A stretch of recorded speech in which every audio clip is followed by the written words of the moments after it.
anytime after or right before you do an interview with Dan Dakich, you're looking for like a breath of fresh air or normalcy from somebody else, because Dan is so off his rocker sometimes. I mean, we love him, but he's a loon, right? He can like go hard with the takes. I think that was the first Grit Week, and he was probably I think he had just asked us. He saw our RV and he was like, "You guys got any whores that you're banging on the RV?" He like asked us that on the air, and we're like, "No, Dan." He's like, "You gotta be kidding me! You haven't got any prostitutes?"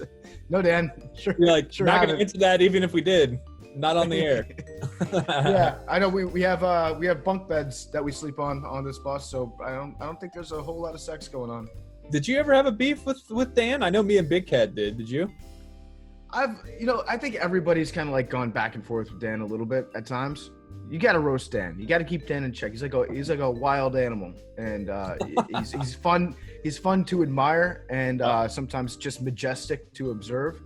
But you don't want to, you have to like respect the fact that the fangs could come out any second. He might do something crazy.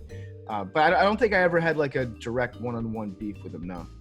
I feel like I don't know. I feel like because of what you do, he may not have like caught on with it, even if you would have been kind of poking the bear. You know what I mean? Mm-hmm. That's not to call Dan dumb. He's obviously not dumb, but I feel like with me and Big Cat, it's more of just like a straight up like we'd give him shit or something, and you'd be a little bit more subtle under the table, or maybe it would fly over his head a little bit. I don't know. You might think I was agreeing with him. Yeah.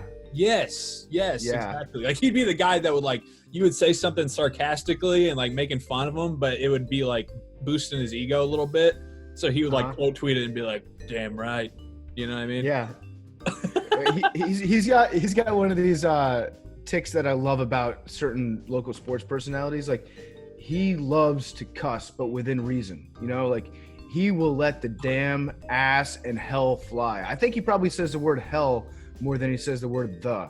It's like that's his crutch, Like I have like that I go back to sometimes, and I hate listening to myself talk because I go back to it. But Dan just says hell. The hell, man.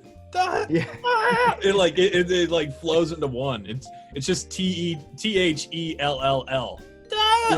Yeah, that's his thing. And you're right about ass. He calls people jackass all the time. And it's like, even because you're right, like even if he was on a podcast or like on Sirius or something where he have free reign, he wouldn't cuss any more than what he already does.